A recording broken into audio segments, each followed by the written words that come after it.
All right, cool. Thank you everyone for joining us. Looks like we're recording and underway. Right, I'll do a quick intro. Hi everyone, thanks for jumping on today. Thanks for tuning in. My name's Hugh from Basketball WA, for those who don't know or haven't met before. This is the club level training for PlayHQ for the system, the platform that we're moving to for 2022. It's coming up rapidly for those who be earlier in 2022 and then those who are more towards the term 2 mark. But this is for junior clubs specifically of those associations within Perth Metro, and as well for like the club level training for Wobble as well, as it's that level under the league, which is Wobble and then the clubs underneath. So it's good for the Wobble admins to be here as well for those who are. But specifically for registrars and secretaries, presidents, those who work within the club level currently in our current platform. So it's definitely good to have this training today. Obviously, we can do refreshers moving forward, but it's definitely a good time to get this because we're sort of launching live in the next couple of weeks, and then from December is when potential regos can be taken for players. So so feel free to ask any questions throughout. Leave it in the chat or just take your mic off. But for now, I'll pass over to Ash from PlayHQ. She can introduce herself. We've been working with her and her team for last few months now, so it's been good to get to this stage. So I'll pass on to Ash. Cool, thanks you. Thanks, everyone for jumping on a Wednesday night. Much appreciated for you to spend your time with us. As you said, my name's Ash. I work with PlayHQ. I've been with the business for about 7 or 8 months now. We're actually based in Melbourne. My role is to work really, really closely with Hugh and Corey on the rollout of PlayHQ, what the features are, and how we can make sure we can benefit basketball. So a bit about my background. I've spent 8 years at Tennis Australia working on our digital products and working really closely with volunteers and clubs the tennis landscape. But basketball is actually my sort of number one sport and a passion, along with AFL. So a bit of a background in competition management and basketball as well, and a volunteer myself at my footy club. So hopefully understand a little bit about the, sort of the, I guess, all the work that goes into getting clubs up and running, and hopefully, PlayHQ can make that a little bit easier for you. We've partnered with other basketball states, as you'll see, as I go through a quick deck before we jump into the platform to show you what it looks like. But I think you'll be very happy with the functionality from a basketball lens. It's been really well received so far. So as you said, take yourself off mute if you do have questions, or feel free to put it in the chat box, and then as I can answer them as we go through. But we've also recorded tonight's session as well, so you can get access to the recording at any time. Got a few slides to run through, but obviously I know a lot of you want to get in and see the platform, so that's where we'll spend most of the time tonight. But I'll kick off with just a bit of a quick introduction about what we'll cover tonight. So we have broken up the club sessions into 2 sessions, so we will run another one at a later date, but tonight's going to cover the core of everything that you need to do to be set up and ready to take regos, and then down the track it's more around the comp management and score entry and finding stats and things like that. So it's a bit of a smaller session where today is a lot more in depth about how you can actually get up and take those registrations. So we'll go over that, a little bit about our public facing website where all of your players and participants will see some of the really key features that you'll need to do to get set up, and then we'll get into that rego taking process.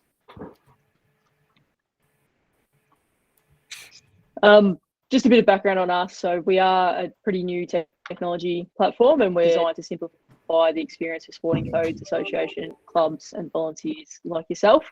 We definitely see that we've got 3 key customers. One being obviously the participant themselves, who are coming to our website to find their scores, fixtures, stats, and their parents, and obviously to complete their registrations. The other one is the sporting codes. So we obviously partner with Basketball WA and other sports around the country. And obviously key to all of that is yourselves, the administrators, and how you use the platform. So that's who we're really keen to ensure we're providing a really good service for across all of those 3 different customer groups. Bit of background on us. We've got over 15 years as employees and consultants in the sport and technology sector. Basically, PlayHQ was born out of our consultancy brand, who partnered with Basketball Victoria in 2018 and just realised that, there was definitely a need for a platform like this, and that's how PlayHQ was born. So Basketball Victoria, our inaugural client, and since then we've been growing pretty rapidly we just want to continue to invest in the platform and make sure that we're providing the best platform that we can. Spoke to this a little bit already in terms of who our customers are, but it's our vision to make unleash the life-changing power of sport and make the millions of little games big games, which I quite like. So, every time a kid steps out on the court every weekend, we know what a big deal that is to them. So we want to make sure that we can use technology to make that experience even better for them. Just a little bit of background on some of our existing partners. So you'll see as we jump into the platform, the good thing about PlayHQ is you only need one login across all of our sporting partners. And in WA, we have partnered with all of the sports in our platform, which is cricket, AFL, netball, and obviously basketball. So for parents who are juggling probably 3 or 4 kids across the weekend and trying to get them to all of those different sports and registrations and things like that, it's nice for them to all sit under one account. But the core of our platform is taking registrations and payments, obviously competition management, and then we get into that electronic scoring and program management as well.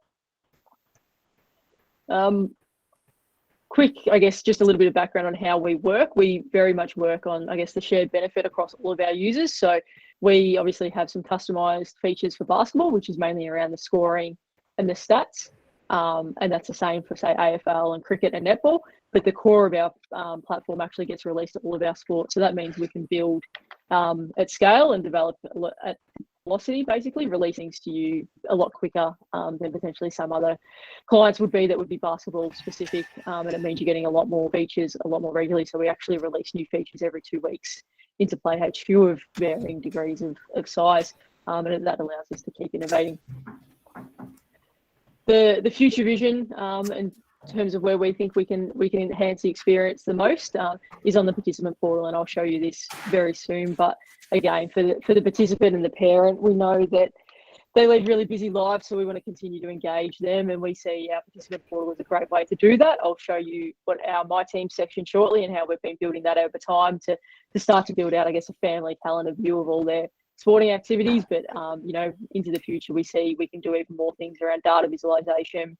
We've just released live scoring. So here in Victoria, live scoring will become popular pretty quickly. Obviously, COVID restrictions, it means that sometimes we've got mum and dads waiting outside and not everyone can come to the game, but there's obviously a bit of value there for everyone if you can't get to a game, but you can follow those scores online very easily now and keep up to date with all of your friends and family stats. So I'm going to jump into the participant portal now. So this is our public page. You can go onto this at any point and see this yourselves. And this is what all of your parents and players will start to engage with once you go live with PlayHQ as well. So just a few things tonight. I'll mainly use our testing environment to demo, which obviously it's not live. Sometimes we do come across a few errors or it's a little bit slower because there's a lot of development going on in there. It's not reflective of our live environment at all. That's obviously really stable and you don't see that sort of stuff very often, but just a bit of a warning if we do come across that. Sometimes that can happen, but we should be able to get through it pretty quickly. This is our live public portal though, so I thought I'd just start by showing you an association here in Victoria. But on the page, this page is actually going to go through a bit of a rebrand very soon. So at the moment, we've sort of got our basketball states spread out a little bit, but they'll be coming under one banner soon. And from there, someone can click through and find all of their basketball associations. Obviously, we've got AFL, cricket and netball on there as well. But you can also come up to the top and search by name for an association. And then you've got your filters to be able to do that by sport. And you can filter down to the club and association level. I'll jump into Broadmeadows Basketball Association, which is an association here in Victoria. We can see their seasons that they've currently got going on. So they've got their junior domestic and senior domestic seasons. If there was any registration forms open, they would sit up here for that particular association. At the moment, these are all closed. And then you can click through to that particular season and see a little bit more information about that. You've got the filters up here where you can filter down to a specific gender or grade. or to an age group, or obviously you can just click on through. We'll start with our under 10 boys. And this is where you see all of your fixtures for the season. So these pages will automatically go to the upcoming game, or either show the last game, depending on if it's in the 24 hours. So it'll automatically take you the most recent results, or after 24 hours, it'll go straight to the next game. So people don't sort of have to click around too much, which is quite nice. Obviously, you get a little bit more detail in terms of what court and what time the game is. If I go back to some of our earlier rounds, you can also obviously see the results on these pages and see that they're final. If you click into a game, you get a little bit more stats about that game as well in terms of scores, and you can go to advanced stats and actually build those out into 1, 2, and 3 points as well as the fouls. And then, of course, we've got ladders on here as well, and you can turn those on and off. So you can extend those on and off based on what's happening. Just jump back to one of these ladders. So obviously for yourselves, that's the association view, but you'll also have your own club page of this. So this is an example of a club page. You can see all of the seasons that the club's participating in. Again, any registration forms would be sitting under here for your participants to be able to register to. If you click on that one, and you can go through to a game, and on this game, you're just going to see the teams that are associated with your club rather than every grade that you had. And similar to what we did before, you can just click on through and view the fixture. But in this view, you're just going to get the fixture for the team that we've clicked on in one spot. So you've sort of got that your own club view and again view to the ladder there, which is nice and easy for you to be able to navigate through to. I'm just going to jump into our test environment now to show you a few more things on this. So you'll notice now that I've logged in, so I've created my account for this particular demo that I'll show you, but I will just quickly show you a new feature that we've just about to release around our stats. So obviously, similar to what you just seen before, I'm going to go find a grade. If I go to a previous game, I can click on this and we get the same view that we had. But what we can do on this page now is you can actually click through to a player's profile and you can see their page. The other thing just to mention on this is players can very easily make their profile private themselves. There's no need to contact you or the association if they want to hide their profile from the public. Obviously, that's really important these days. They can control that completely, and then this player would be able to be clicked on. If they then change their mind and they do want their profile to be public, they can turn that on themselves through their profile, and that works instantly.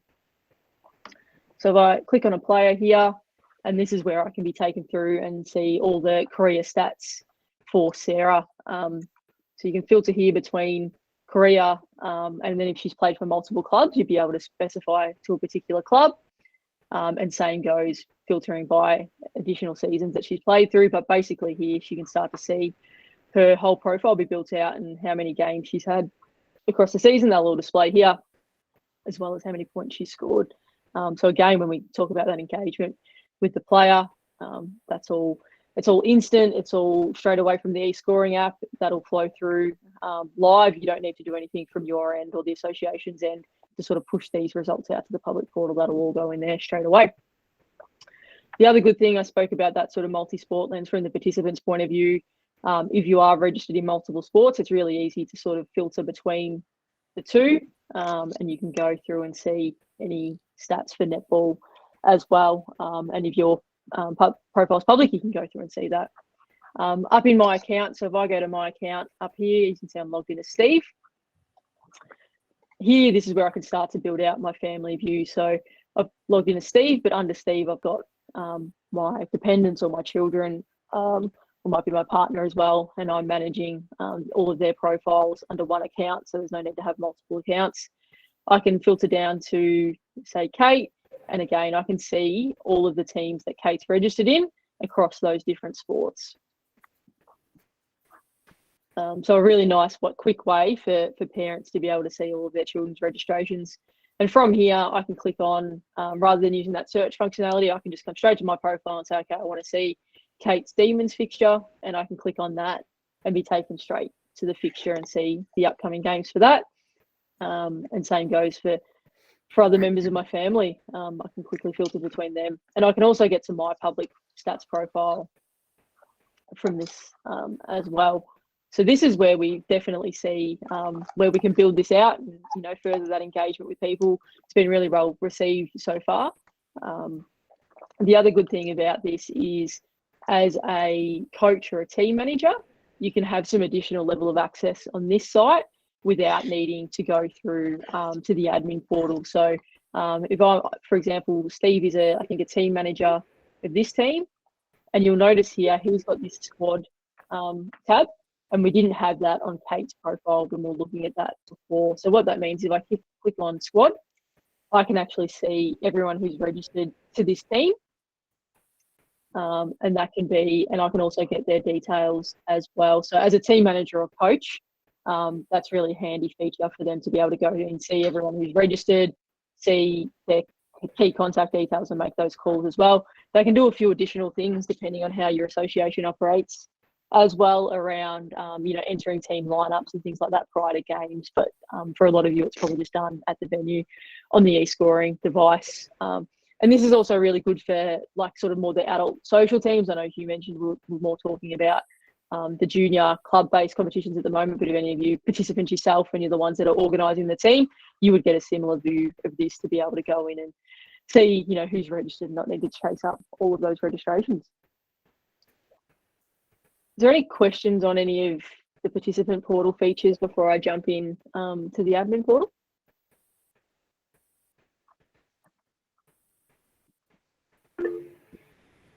See, Erica has a question there. Go for it, Erica. Take yourself off mute or jump in the chat, whatever's easiest.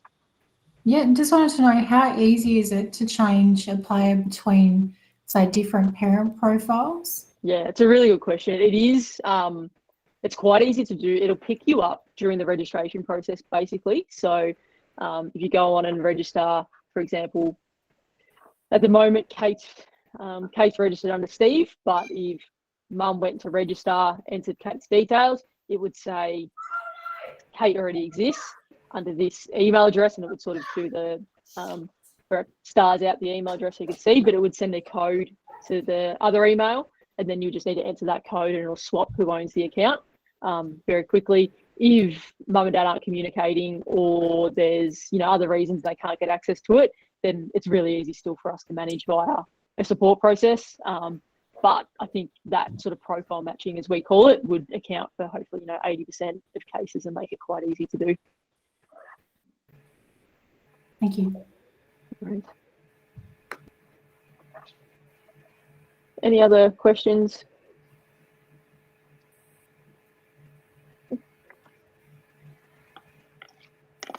I'm going to jump in now into some of the setup tasks that we'll run through for your clubs. This is one that, when you do get access, definitely suggest you get onto a few of these things earlier rather than later. They're quite easy to do. You can do them at any stage, and it's sort of set and forget. You probably won't need to make a lot of changes to these. I know for some of you, you might have already been given admin access to the platform by your association. If you haven't, Basketball WA and your association will work through that when the time comes, probably depending on when registrations and things like that open. But you'll be able to do these things as soon as you do get in there.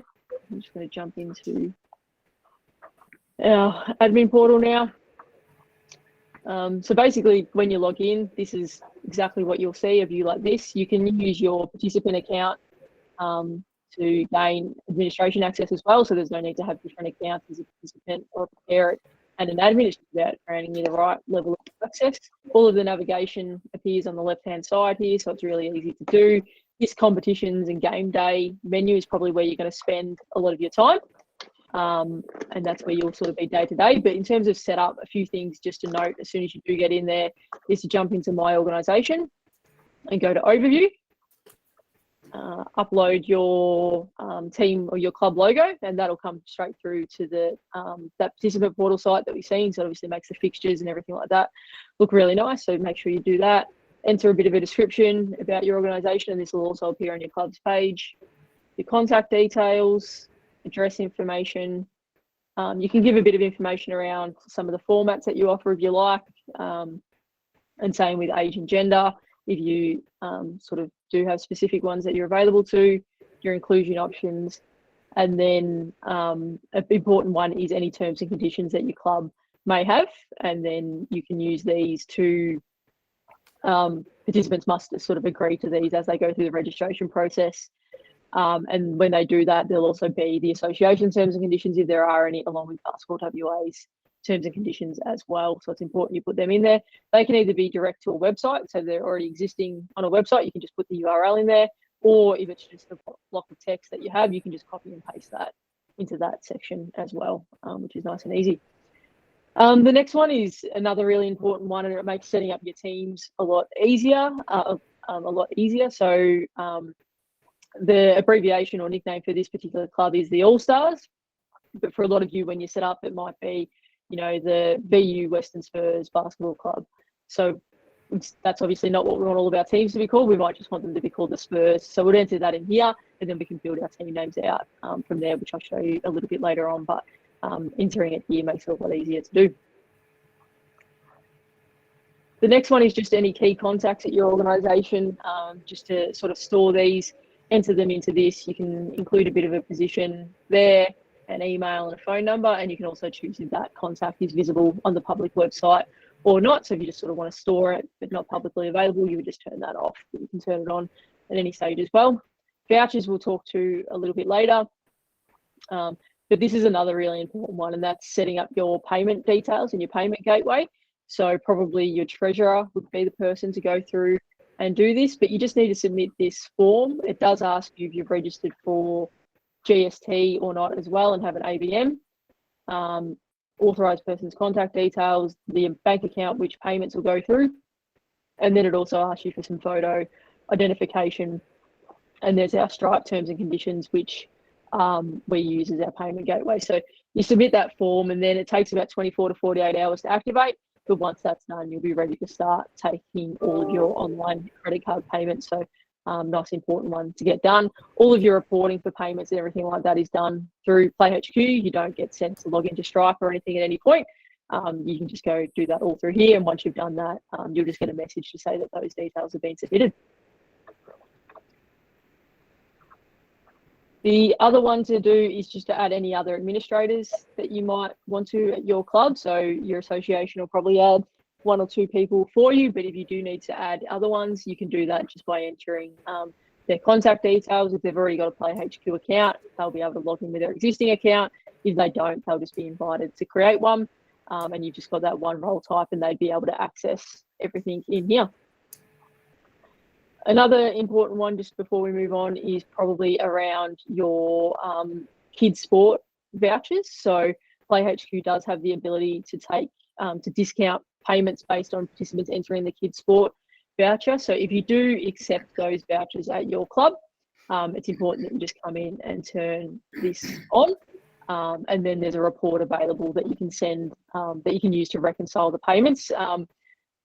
The government vouchers are a little bit different in each state around Australia, and we've set it up to sort of allow for that. In WA, I understand that kids can, I guess, split their voucher across multiple sports if they choose to do that. So I think it's $150, but they might choose to spend $75 with you and $75 at their netball club.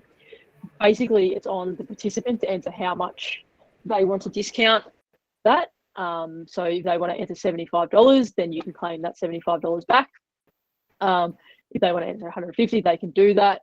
So because there's no way for us to look up that amount, you just need to work through that with the participant to make sure that you are able to claim that full amount back from the government as well. But it works really well for them, and used in WA for Auskick and netball over the past year, and all gone really successfully. Any questions on any of that before I move on? Yeah, go for it, Erica. Sorry, me again. No, that's good. I'm sorry. So with the kids sport vouchers, are they actually entering a code, like a voucher code at the time for them to redeem the amount? Yeah, that's right. So they'll enter is it a voucher code that they get, or their concession card number? I can't remember what it is for WA exactly, but yeah, they do have to enter that, and there's some validation on the number of digits and things like that to make sure they're not just, entering 1, 2, 3 and getting a discount. Okay, so that amount automatically reduces the amount they have to pay, and then they pay the rest by credit card with Stripe. Yeah, that's right. Yep. And if say the club fees are $70 and the association fees are $100, it'll take from the club amount first. So it will take $70 from the club, and then it will take $100 from the association. The remaining, what's that left on the voucher? $80, and then they'd be left with the $20 from the association that they pay by credit card. Yeah. Assuming both, you're all taking that voucher. Yep. So if we have uniforms that we include, can you include that in terms of what you're charging for? Because I know. Yeah, so we've got a merchandise section where you can sell that through the registration process, which I'll talk to. I'm 99% sure the voucher doesn't apply to merchandise. It only applies to registration fees. So it wouldn't discount the uniform or the merchandise. It would only discount the registration fee because that's in line with the government voucher process. Great. Thank you.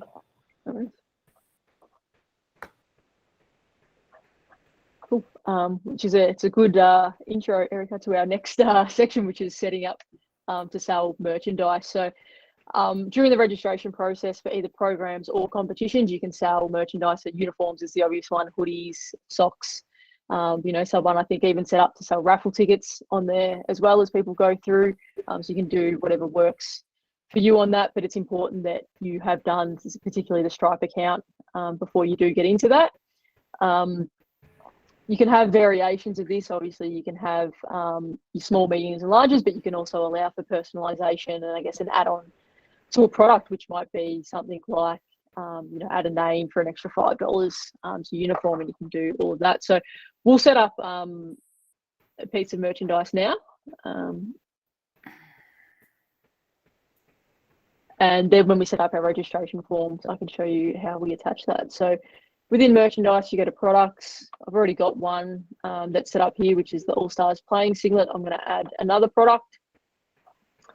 I'll call this Club Hoodie. You can enter a description.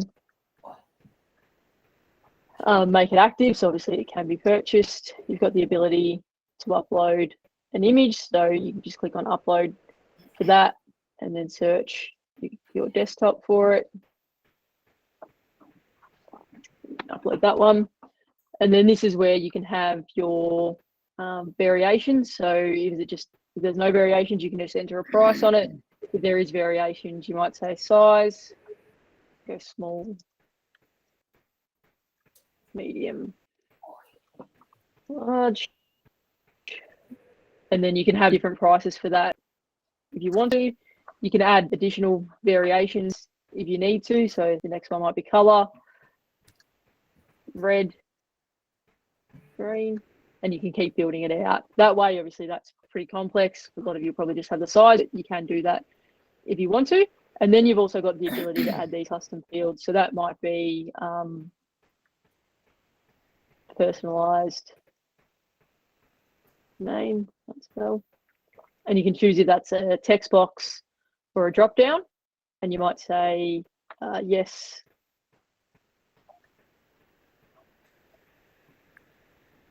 yes, no, and we'll create that custom field. And then we'll go down and we might add another one, which is name. And we'll make that a text box. But for this, we only want to ask for a particular size or something like that, or you might want to put that personalization as a variation. And then that'll only ask, okay, if someone selects a small hoodie, then we'll ask for their name. Obviously not the best example, but something like that you can put in there if you want to. And then the final thing there, you can choose the fulfillment method if it's pickup or delivery. If you choose delivery, we'll ask for a delivery address during the registration flow. So obviously we ask for address details when someone registers, but this will just confirm that they're entering a delivery address, not just their residential address. We'll enter these as $10.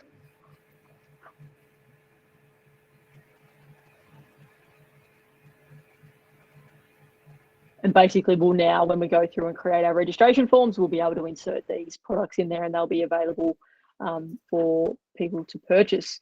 One thing on that that I should have mentioned is you can choose, it's in the next step, you can choose to make them mandatory or not as well. So if you do, for example, force players to buy their singlet, you can make it mandatory for them to purchase that as they go through the registration flow. Was there any more questions on taking setting up merchandise? Go for it, Erica. Don't worry about putting up your hand. Just is there a fee charged on top of the Stripe fees for the merch store? Yeah, so the transaction fees are applied across any payment that's taken through the platform, which I believe is Hugh 1.99. 1.8. 1.8. So yeah, any registration or merchandise or programs that you set up. And then can people make donations, and can you set up a template to give them like a receipt for that for tax purposes? Yeah, so they'll get a receipt for anything they purchase through PlayHQ. It'll be they'll get a receipt via email, and if you accept if you're GST registered, it'll have that outlined on there. If sorry, what was the second part of your question? So with the donations, can you customize an invoice for that? Yeah, they're not necessarily customized. We have had clubs set up donations as a merchandise product, but I know there's some different tax things around that. But yeah, it's not sort of a separate part on the form. Okay. I just seen the question come through about merchandise outside of a registration process. So at the moment, it's only during registration for a competition or program. We have had some clubs though set up a program around taking merchandise orders essentially, which can work as well, but it's mainly through the registration flow. Gonna jump in now to sort of the competition setup and get you ready to take some registrations. So when you first log in, competitions, this screen's going to be blank for you. You'll have my competitions, and then along the top, you've also got invitations. For some of you, depending on when your association's doing the setup and things like that, you might have this little one here, but basically that means your association has invited you into a new season or a new competition, and you can start creating your registration forms and adding teams and things like that. Just check that question in the chat. Megan just asked, can you add a size chart? You can't add a size chart, but you could add it to the image essentially, Megan, or as a bit of additional information in the description. So when you do get invited to a competition, it'll go into this invitations tab and you can choose to accept or decline it. We'll obviously accept this one. And once it's accepted, it's then going to move into my competitions tab as well. So we've got these different ones along the top. You can go into these at any time. We'll use the one that we've just accepted along here, which is the summer 2021 2 season. You can see what the competition's actually called, and then you can see which association is running it and the dates for that season as well. All of the grades that the association has set up, they'll already be available in here, as you can see. And you can go through and create your teams to be sitting under these. Obviously, it's up to the association where those teams finally end up, and they can move them, and depending on sort of the setup and how grading works at your association, they may allow you to sort of only to add teams to grades during certain dates, or they may just allow you to do it at any point. Any teams that you create will sit under here, and we'll definitely go through that process in a second. Any participants who register to this particular competition, you'll be able to view them here, as well as searching through them via this participant screen. And this registration is where we set up all of our registration forms. There's also the concept of player points. I'm not going to go into that tonight, but your association may choose to use them to sort of manage probably representative players, and put a cap on, you know, how many representative players can play in a domestic team or something like that is where they may use that. But we'll leave that tonight because it may not be used by all of you. So just for when you set up registration forms, there is 2 options. You can use one or both of these options. You can it's completely up to you and how you choose to manage registrations at your club. The first option is you take registration from your participants and then you allocate them into teams, so they almost come into a pool, and then you're going to say, okay, under 10s 1, under 10s 2, etc., and go through and allocate them to the teams that way. And you do that through the participant to club form, which is the one that I'll set up and demo tonight. The second option is you create the teams, and then each team has an individual URL, and then you or the team manager send out that to those participants you want to register directly into that team, and then you don't need to allocate them. Either option, you can still move participants between teams when you need to during that registration process. Participants can play up or down an age group, assuming the association rules allow for that. So yeah, completely up to you which one you use. They're very similar to set up, so they don't take a lot of differences to set up or anything like that. So as I said, I'll set up the participant to club one first. But what I will do first is ask some custom fields. So obviously, I'll go through the registration process in a second once we've set up this form, and you'll see the standard questions that we ask. But as a club, you may want to ask additional questions yourselves on the registration forms, and you can do that through custom fields. What you will see is the association or BWA, they may want to ask custom questions as well, and you'll see those in the inherited section. So in this association, we've got, have you ever played basketball before? And if they answer yes to that question, they'll get asked, what grade did you play? So you'll be able to see those just so you know exactly what your participant's going to get asked. We might want to say, have you played with our club before? Or are you interested in coaching? Coaching, again, we can say this is a text box or a drop down. So yes, no. You can make this question mandatory or not. So if it's not mandatory, obviously they won't have to answer that on the question, on the registration form. We'll force them to do that. And then a few things down here, you've got who do you actually want to ask this question to. So if you only want to ask this of players, you probably don't want to ask it of coaches or team managers or volunteers because they're already in a role, but you may want to ask your players this question. And then you're just choosing which form or forms you'll allow this to appear on. So you might want it to appear on your participant to club registration form, participant to club team, both. So we'll create that one. And you can see that that's there now. You can go back in and edit that if you wish, or you can delete it. And now you might want to ask a follow-up question. So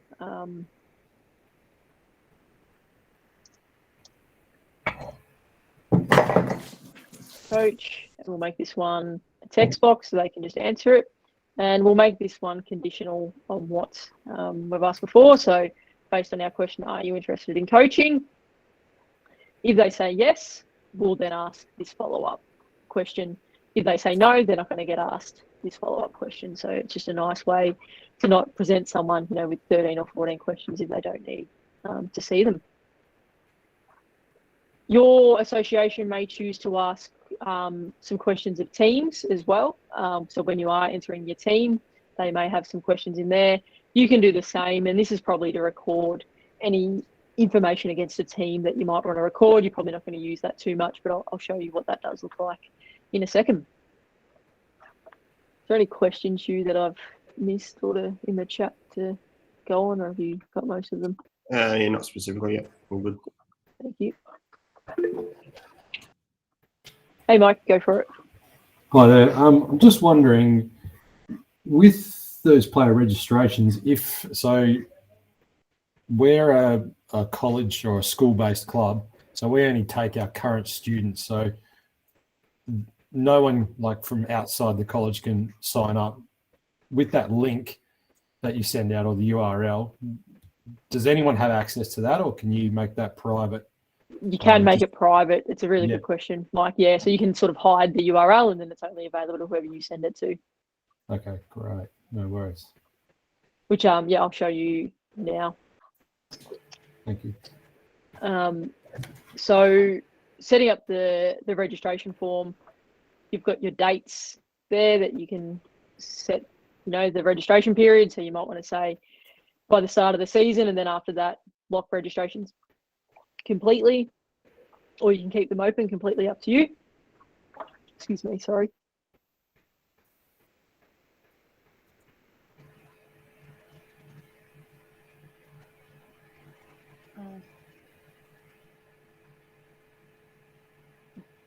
sorry about that. We'll continue. In this section, you'll also see any age limit. So if the association sets an age limit, they might want to restrict, if they just set up a junior competition, they might say anyone over 18 won't be able to register as a player to this competition. So that you'll be able to see that here, just so you can see what's going on. You'll see any registration fees from those organisations above you. So obviously in this one, we've got a Basketball Victoria licence fee example here, but for yourselves, you'll see the Basketball WA licence fee. And then if the association above you is taking a fee as well, you'll be able to see what that is, and you don't include those amounts in your fees at all. All of the money that gets through PlayHQ will be presented to the participant at the end, and the money will be distributed to the right organisation at the right time. If they've already got a BWA licence, so they've registered in another association or another club and they've paid their licence fee there, they won't need to renew that licence again with you. The system would automatically recognise that they've got a valid licence and not request that payment from them again. You can set in here how much your fees are for the player, and you can also set advanced registration fees. So if you've got specific fees for specific ages, you can come into here and say, okay, 0 to 10-year-olds of all genders, they actually only pay $125, and we'll call that junior. Anyone outside that would then pay the $150, or you could set additional fees for anyone above that. We also have a new feature coming early next year, which will allow you to essentially create your own fee categories. So it might be that you've got student fees, or you're just taking them by age group or something like that. You'll just be able to enter what they are, and then the participant would be able to select the relevant fee category to them once they go through that checkout process. So you'll have a few more options come early next year for how you set those fees up as well. The custom fields that we set up, just so you are reminded what they are and that they'll appear on this registration form. You can see the role that they're registering to there for the player. And then you can also add those merchandise products that we set up earlier. So I might add both. I might say that the playing singlet is only available to players and it's mandatory, but the club hoodie is optional. So I won't tick mandatory, and it's available to all of those roles. So you can take registrations for coaches and team managers as well. And they can purchase the hoodie. You can add some additional pricing information into this text box, as well as any additional information that you might want to just let people know as they go through. And then you've also got that terms and conditions. If you want to insert those into this registration form, you do that. And then Mike, this is sort of what you were talking about here, that registration visibility. You can make this visible, which means if anyone does go to that register link I showed you earlier on the PlayHQ site, they would see this form. If it's hidden, they would have to be given the direct URL from someone. So I'll make this one visible for now, and we can go through. Forgotten or remove my.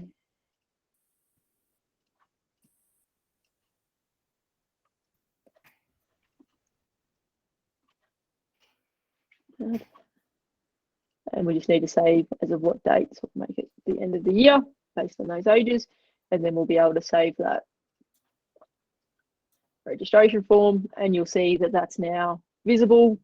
Again, you can see that it's visible, so it'll be shown on the landing page. But if you ever want to go in and change those settings or close your registrations early or make it longer, you can do that just by changing the end dates, and you can update your fees and the visibility at here anytime.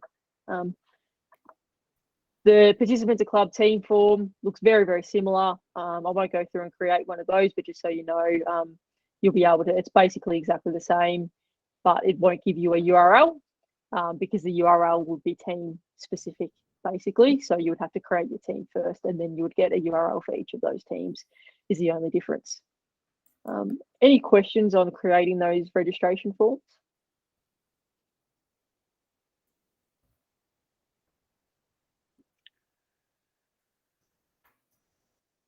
See a few come in here. So yeah, Garrick, the code of conduct would go into your terms and conditions essentially. So you would add them into your player profile, and that would ensure that people can make sure they do that when they go through that process. Can you copy the settings from player to club? form through the player to team form. No, you can't, Heather. So you need to set both of them up, but they are sort of pretty quick to do. So you'd be able to get through them pretty quickly.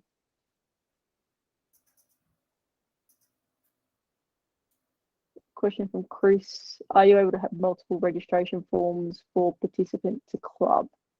You might need to talk me through that one, Chris, a little bit more, see if I can help you, or Hugh, if you sort of might know the detail of that one.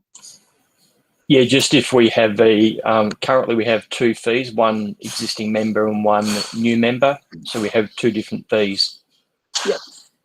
Yeah, so it's a good question, Chris. What I would suggest is when that new feature comes in sort of later this month, you'd be able to just set those up that way. So they'd sort of sit in one registration form. So you don't need to create again, but you can have those different fee categories. Cool. Thank you. And Chris, you can also have, so there are vouchers. So you can provide like a code for someone that, like if there's a regular fee, but then someone wants like you're providing some members with a lower fee, you can give them a voucher code. Only like you can set how many people can use that code. Like it might just be one, or you can, if you want multiple people to be able to use that, and they can punch that code in at the payment process, or take that amount off, and that's another option to be able to charge different, like someone could pay less than others, for example. Cool. It's a very good call, Hugh. I'll make sure I demo that one as well as we go through the registration process.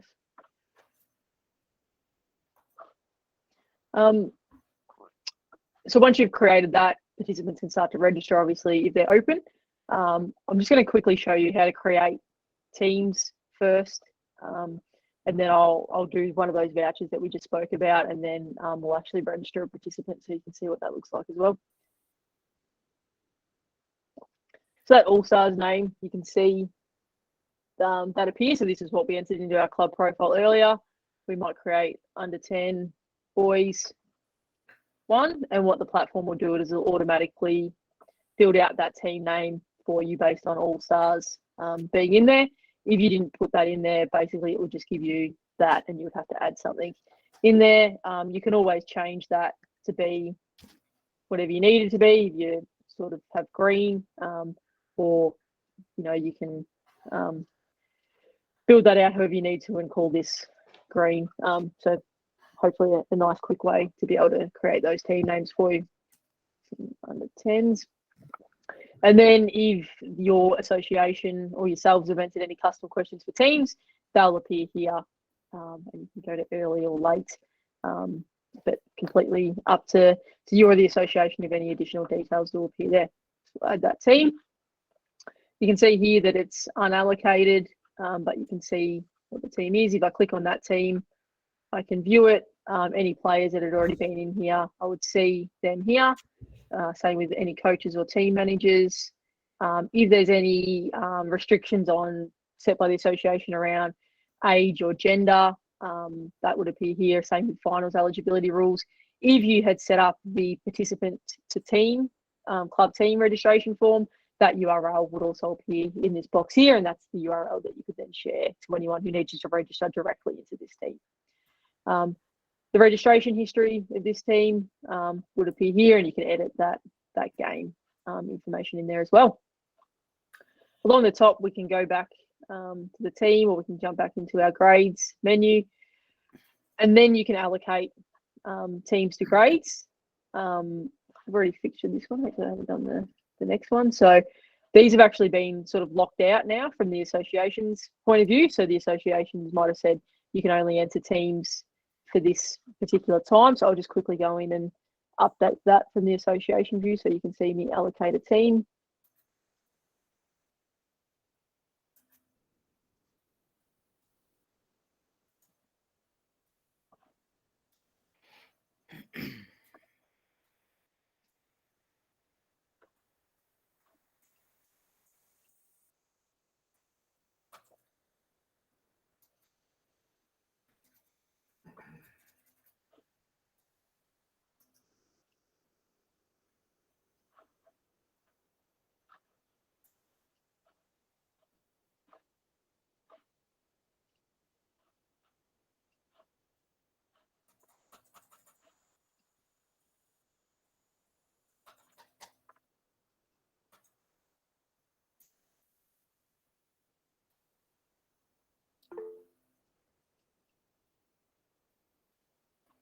It does already have a fixture next to it, so that's all right. We can do another one later.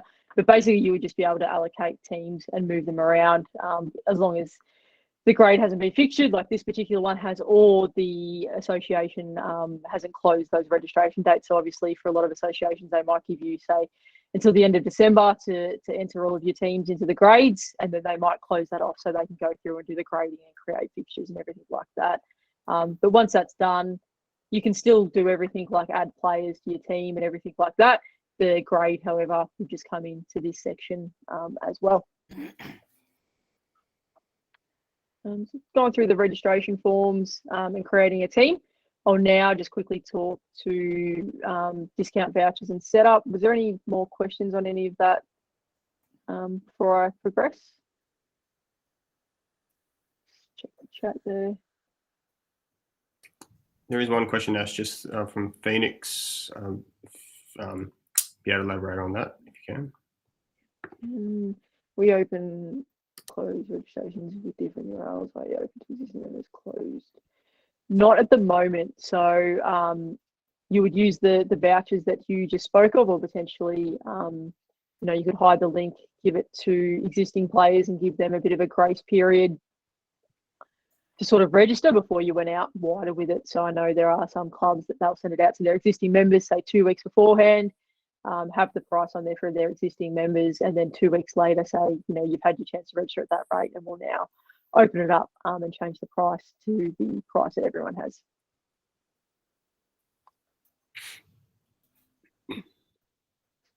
No worries, Heather. So grade can only be set at the association, not the club level prior to grading. That's correct, Heather. So yeah, you can create teams. The association will need to invite you into a competition for you to be able to create teams. But once they've done that, even if they haven't set up any grades, as long as they've invited you in, you can go in and start creating teams. So if you know there's an under 10s, under 12s, you can start creating those teams. And then you can just, once the association's then created those grades, you can go through and allocate them that way. So that's fine.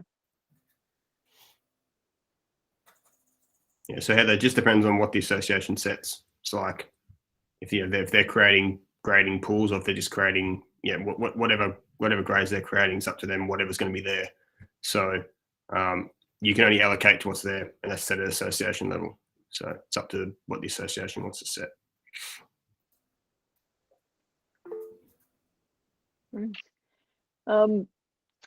So with the vouchers, there's a few different options with vouchers. You can set up a family discount percentage. So it might be 10% for subsequent family members, and that'll automatically be applied based on the account. So you've seen before we had Steve Nash, and then we had Kate underneath it. So Steve might be the first participant that registers from that family, gets charged the full rate, and then the subsequent Kate registers, and they would automatically get the 10% discount. There's the government sporting body vouchers that we spoke about. And then there's also just generic vouchers, which are basically like discount codes, which you can set up to discount your fees as well. So, for example, on this one, we've got the 10% fee on the family discount. So if it's $40, that would take $4 off, and the participant charge $136. So I'll show you that very quickly. In the registration form, I jump back, got my family member discount. Quite easy to turn that on, set it at 10%, and you can change that or turn that on and off at any point. And then in our My Organisation overview, I've also got this voucher section, create new voucher. And this is where, for example, you might have returning player. It might be a $15 voucher, and you can choose how many times that's actually used. So you might want to make it 15 times, you might want to make it 1. If you know you've got a really specific voucher, you might want to make it 1 to make sure it doesn't get out there too much. Installments is definitely something that we will look to get into PlayHQ very soon. But in the meantime, if there are families that sort of need to go on payment plans, a lot of clubs will set up a discount voucher for that particular family, give them the voucher, they might pay the first $15 online, and then they organise the rest of the payments, but the voucher's the way that they can keep proceeding through that. If you turn that on, create that, and you can see now I've got my code, And so you could email that out and share it with whoever you need to. So what I'll do now is I'll actually jump in and do a registration. So we'll go back to our competitions of my Steve Nash profile. Bring that back. Sorry, Ash, I'll just ask as you're doing that. Yep. So there's a question here. Are there reports to identify who has used the vouchers? Yes, absolutely. Yep. There's I'll show you the reports shortly, but there is some really clear ones around using those as well. Yeah, some really clear ones to do that. Report on that.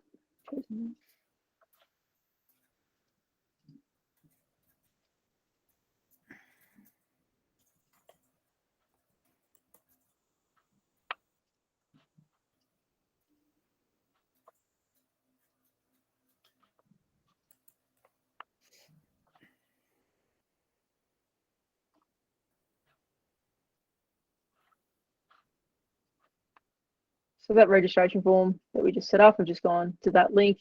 You can see at the moment I'm not logged in, but I get what we set up there in terms of the season dates that the association would have asked, the pricing info that you've set, and the additional information. Go to get started. I can create an account if I don't already have one. If I do have one, I can just log in at this stage.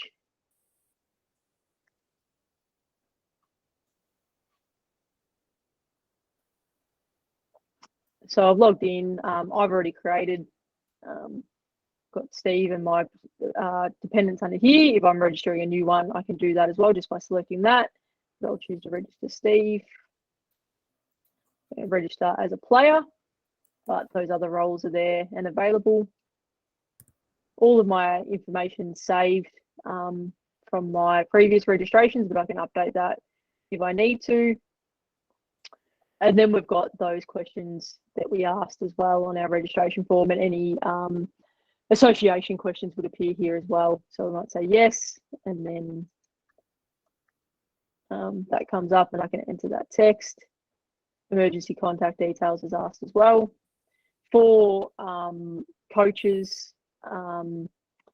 it'll automatic, or coaches and team managers, it'll ask for working with children's checks as well. Now you'll notice on this one, so depending on the settings of your association, if they require a transfer, the system will automatically recognize that and ask them to create a transfer. So, and that'll basically trigger a process for a transfer between the club that they're currently at to approve that.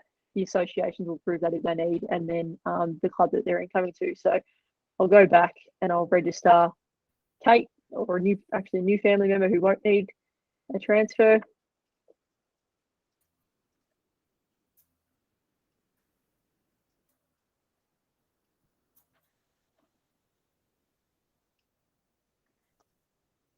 The address will look up as you go through, so you know you're sort of getting accurate information there. No for that.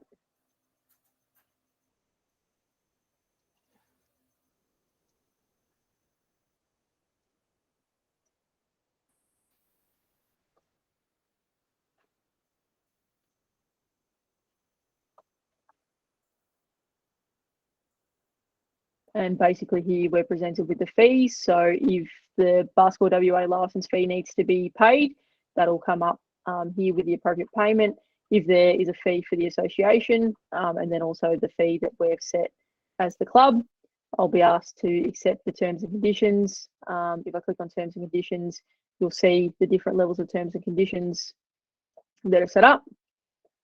And now I'm also going to be presented with the merchandise. So this was mandatory for players, so I'll have to purchase this one. So I'll update that order, but the hoodie wasn't, so you can see that appears a little bit differently between the two. I won't purchase one of those, and I'll go to continue. And now I'm presented with the final checkout. So because I am under 18, I've got the option of the government voucher. I need to choose what that is and enter that relevant information.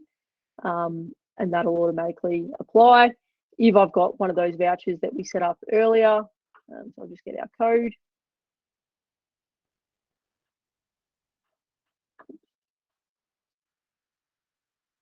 returning player code.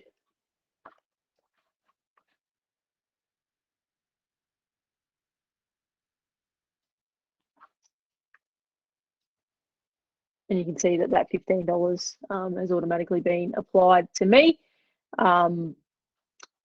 It won't, if I had, say, set this for $150 and that's the whole club fee, I can't discount the BWA fee or the association fee. You'll only be able to discount the fees relevant to your organisation. They can go through and make that payment. Obviously, fake credit card details. And again, just the address, the billing address.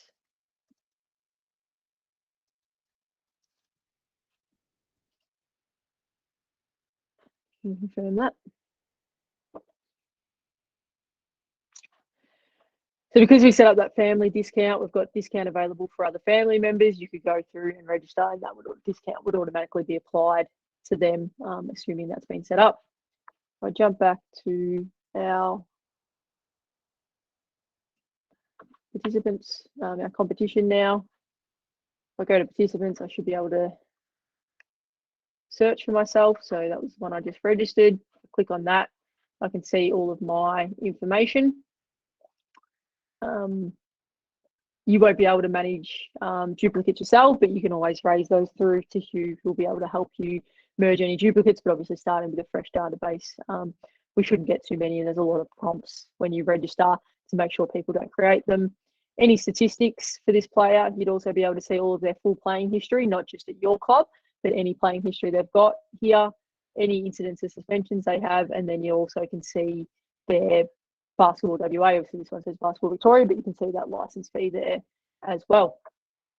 If I go to competitions and back into the junior domestic one that I just registered for, and through to participants, I now appear here. You can sort through that however you need. But the other thing I can do is I can now click on this team and allocate the player. It's automatically saying to me that this is an under 10 team. The person I just registered wasn't under 10, so they don't appear on that. But I could also go to all age groups and add that way. And then they're now in the team, and I can also edit the player number in here as well. So then that appears on the e-scoring devices and things like that moving forward. I'll just have a look at some of the questions. Hugh, is there any sort of on there that you want to call out as we're going through? Just there is one. Can the clubs request transfers as part of the registration, or is it down to the person registering? At the moment, it's down to the person registering. We are looking at some functionality around sort of club initiated transfers as well, and what we might be able to do for that. But yeah, in Victoria, Tassie and ACT, the player initiated transfer is working really well. See a question about buy now, pay later. And yeah, that is definitely something we're looking at, whether it's a buy now, pay later or an installments option or something like that. It would be definitely on our radar, and we're hoping sort of early to mid next year. Hugh, there's a question there about game day player stats, which obviously we're not transferring over, but did you want to talk about that? Yeah, so I did do a quick answer here, but yeah, essentially, yeah, like as Ash mentioned, it's a fresh sort of start. So, just so some context, like AFL spent hundreds of thousands of dollars transferring everything over, whereas we don't have the money for that. So yeah, it'll essentially be starting from scratch for PlayHQ, but there will be time to be able to still use game day in terms of accessing that data, but we can work with clubs and associations as data dumps or reporting to be able to report old past seasons, but yeah, it'll be starting from scratch. Yeah, but we will be we'll be doing first name, family name, like date of birth, and then memberships. Like there's a shell that when people first register, if they have active memberships now, that it'll pick that up. So when we have if they have active memberships in the current platform, they don't have to pay it again when they first go to register. Yeah, that's to the extent of what we're sort of carrying over. I can see Somebody has their hand up, so let's see the name was. Feel free to take yourself off mute and ask a question.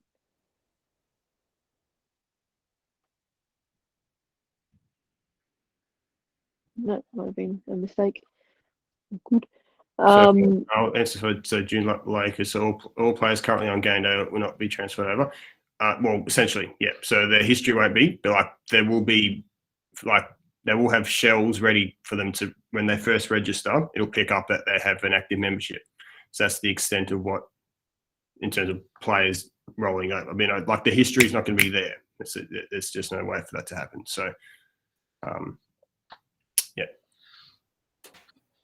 And there was a question around refunds as well, which is another good question. At the moment, clubs and associations are handling them offline. So if someone does, they're sort of doing a bank transfer offline, but it is again something that, yeah, definitely next year we're looking to get into the platform for you to be able to process those in platform. So Ash, there is like you can deregister people though. Yes. Yeah. So it's a bit. Yep. Yeah. So that's a handy feature. So if I look at the one that we just did, we've got the ability to cancel the registration here, which would mean they would be able to add it to teams or anything like that. In there, they'd have to be able to cancel them, and then yeah, do the offline refund or something like that. I'm going to quickly touch on some of the reports. There's a few different reports there. I won't go through all of these, but the key one is probably the participation report. So if you want to report on all of your participants and their registrations, that'll give you all of their relevant details, the custom questions that we asked. All of that information is going to appear in that participant report. So that's probably one that you'll use quite a bit. And the other ones that I'll talk to is the financial report. So every transaction that goes through that has a payment, they'll all appear individually into this transaction report. And then you also get the payout report. And basically this is the amount that gets deposited into your bank account. So what PlayHQ and Stripe will do is all of your payments that go through in a 24-hour basis, it'll basically pull those together and then transfer that. And they basically come in about 72 hours later into your bank account as one payment. So you'll be able to use these two reports for your transaction history and your payout report. So your treasurer will use those to sort of reconcile all of your funds. The government vouchers, so I know someone asked this earlier, so you'll basically be able to run this report, see which participants have used government vouchers, what their code was, and then you can go through the government voucher reclaim process to get your reimbursement through to your club that way. So it's a nice, easy thing to do. There's plenty of others here in terms of the orders and the merchandise, and most of them go through to this generated report section. So you can just go in and re-download them at any stage, but they just generate a CSV files. The other one is our programs functionality. I haven't got to talk through this, and we won't go through and set one up, but just so you know the features, if it's something like a holiday camp, an event or anything like that, you can also run those through PlayHQ, and again take payments through that to make it nice and easy. All of your participants and things like that would be there. The registration forms are very similar to set up to the competitions, which is why I won't go through it. If you set up your competitions forms, you'll know how to go through the programs ones as well, which is great. So yeah, they're a really nice, handy way to be able to go through that. Is there any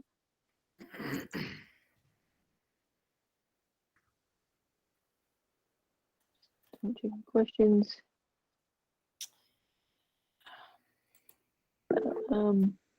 So the report displays wobble at any other associations. There isn't a report on that at the moment, Leonie, but you will be able to see it in their profile playing history in the statistics section. If they've played in sort of that wobble league, it would come up here in their playing history. So you'd be able to see that way. We have ID on file for all of our kids. I take these images, won't come over the system. Yeah, no, so none of that information is going to be transferred over.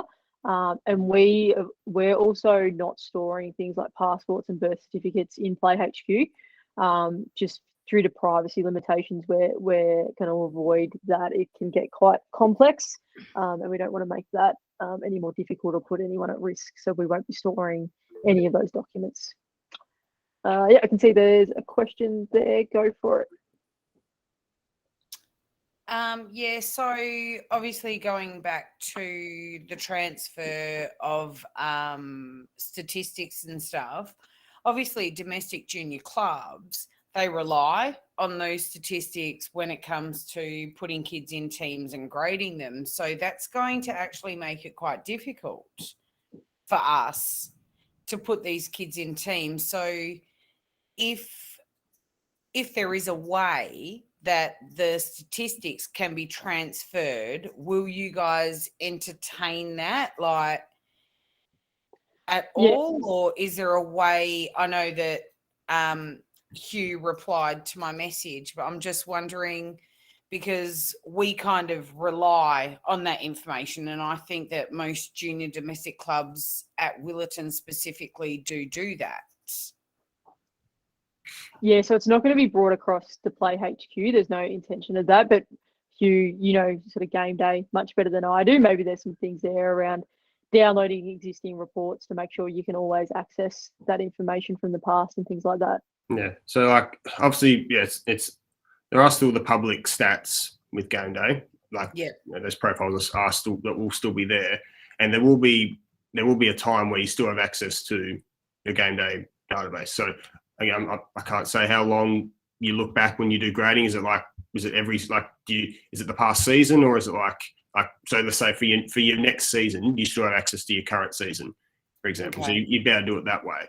So I guess it's just whether how far in advance you keep looking at old stats, but there's no current way we can get all those stats across. And one other thing is, like, for clubs that do medallions and trophies for kids that have reached certain milestones, we're going to lose all of that as well. Is that correct? From game day transferring to PlayHQ? Well, yeah. So it's not essentially lost. You know, like it just won't be in PlayHQ. So like you have Right. Obviously that data is there. Yeah. Like it's just whether you want to get all that in a data dump, or you can report on all, you know, the career games field currently. Again, I actually don't know how accurate that can really be tracked anyway in terms of on game day currently, that career games field. It'd be up to that sort of level of reporting or getting that data for career, like history tracking, as you said. Yeah. Okay. All right. Yep. No problems. Cool. Thank you. All right. Cool. I know Erica just asked a question there around the government vouchers, and just to confirm that the WA government, as far as I'm aware, doesn't have, I guess, an API for us to look up and confirm the exact voucher code and the amount remaining on that, unfortunately, which is why it's a bit participant-led. But if they ever did release something like that in the future, it is definitely something we would integrate with, so we would look up the exact amount and hopefully make everyone's life a little bit easier. I suppose, Eric, it's a bit like how it is now. Like it's people can use the kids sport form and it happens already. So, as Ash mentioned, if it can, like New South Wales have a validation because they allow that, but WA doesn't have that. So it's honour based in terms of who uses the kids sport, and it's based on how many digits there are for it. So you can't just put in, has to be as like specific number of digits. So. Paul just asked, can the platform hold an overall database of club players to enable teams to be built for a new season before sending registrations? So yeah, I guess, Paul, that's what you do with the participant to season registration form. You can always access all of your participants, no matter what season they've registered in, build out your club database, and they'll be available moving forward. But essentially, if you do the participant to season form, there's, they're not going into teams or anything like that. They've got age moves coming in, and they can be allocated to any age group within that competition. Transfers and things like that can then be made in and out of that if it's needed. I'm not sure if that answers your question, so feel free to interrupt and take yourself off mute if you need more information on that.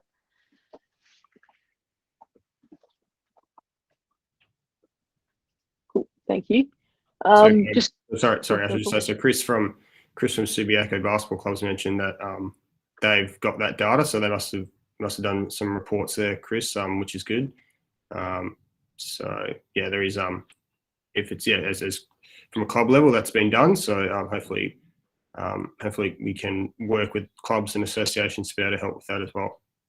Yeah, we've already got that data for previous seasons and player statistics, because we do the same thing with medallions and trophies for 50 games, 100 games, etc. So we needed that data moving forward, and I'm assuming that PlayHQ will have some kind of export functionality as well. So we'll be able to keep all the data into one spot. So yeah, it's pretty easy to export from Results HQ. So just look in the reporting, and you'll see. I think it's something under statistics, and you can just export the fields exactly what you want. It's pretty. If you're comfortable with reports in game day, you can do it definitely. Yeah, thanks, Chris. Yeah, it's a good point. The statistics. There is the statistics report. Yeah, correct. Yeah.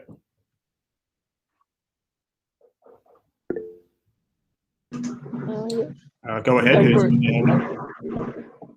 Can I just ask about the training manual? If you are going to publish one for the functions that you're demonstrating now, because I think it's the first time I'm seeing it in my capacity. So the president of the club is obviously going to have to look at the recorded presentation, but from my point of view, it's moving very quickly. So we're going to have to see step-by-step instructions to how to perform the typical functions that you're going through now.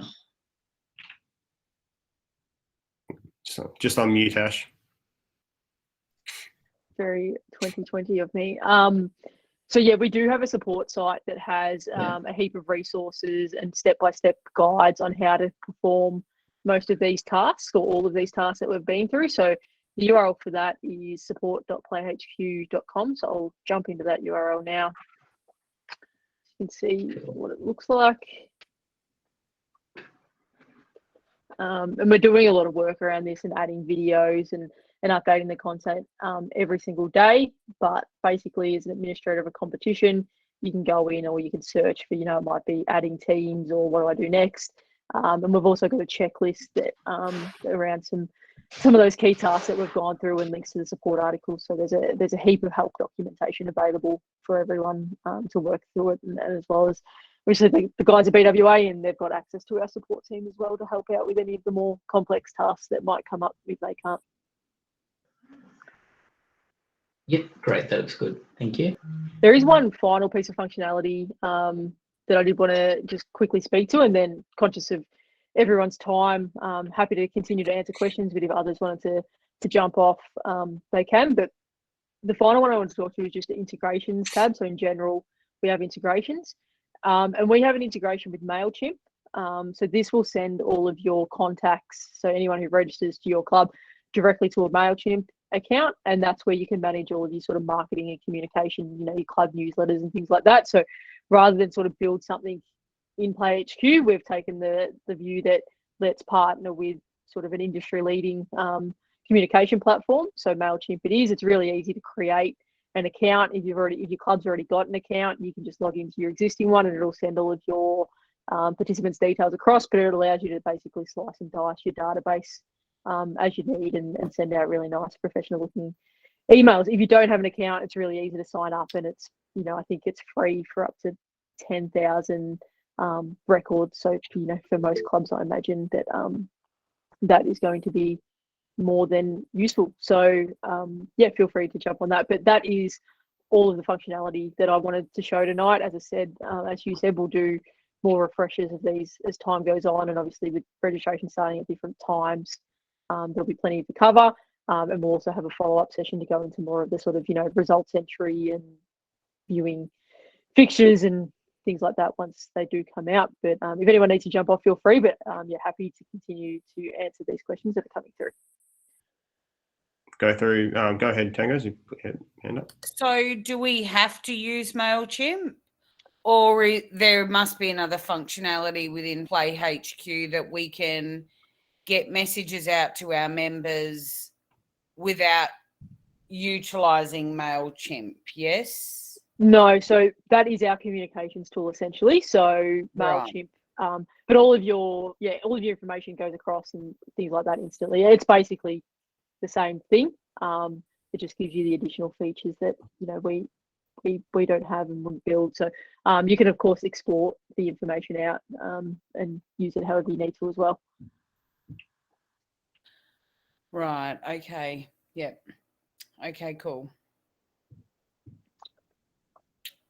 Does MailChimp handle text communication? I don't believe it does, Erica. Text is something that we've spoken about a little bit. It may be something we look to do in the future, but what we're finding is most team managers and things like that are just starting WhatsApp groups and things like that anyway. So we're sort of more maybe leaning to how can we make that information as easy as possible to get into a WhatsApp group for a team manager than anything else. And that's sort of where that My Teams functionality for the team managers starting to head. Maybe it's a messaging service within that or something. So just a question here from Nat regarding PlayHQ and websites. So so it's a bit different to what it is currently. I know a few clubs still use the old game day websites. Currently, PlayHQ is more it's just a public platform for stats and results and ladders and all that. So rather than back end website stuff. So it's I guess it's up to the clubs to decide what they want to do with those if they're still using those old Sports CG game day websites. Yeah. So there's plenty of clubs that have gone out and got sort of free Wix websites and things like that if they want to. And then what they do is from here they just link off basically to this URL or put this URL on their website, and that way people can always get to their registration forms and fixtures and results and things like that as well.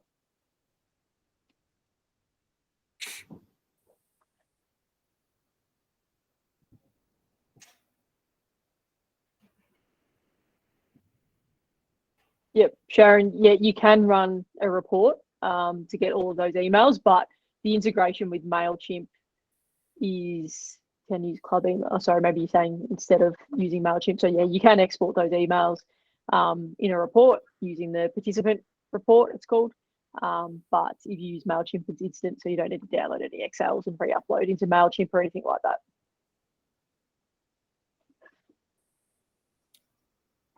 So going back to MailChimp, it is fully secure for obviously all of the committee and our members.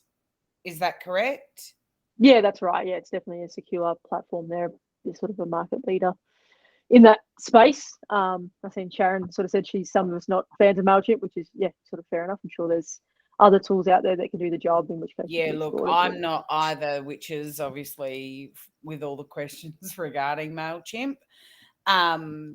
So I'm obviously we need to respect our members' privacy as well. So when we do mass mail outs and things like that, I need to be 100% secure that our members' details aren't going to be released in any way. Yeah, no, absolutely. And that, we're obviously really cautious of privacy and everything like that as well. So it's a secure integration without a doubt. Okay. All right, gang. Well, I'm going to have to leave because I need to feed my kids. But thank you for that. And next time you guys do another training session, I'll be right here. Perfect. Awesome. No, thanks for joining. Appreciate it. Thanks for joining and having questions. Great. Thanks, guys. It was really good. Cool. Great. Cheers. Thank you. See ya. Bye. Yep. Yeah, as I said, that's all the functionality I want to cover. Happy to stay on and answer more questions if people have any. If not, thank you very much for joining. It's 10 o'clock here in Victoria, so 7 o'clock in WA. So go out and enjoy the rest of the sunlight. Enjoy your evening, but feel free to stay on and answer some questions. Ask some questions. Thanks, guys. Thank you.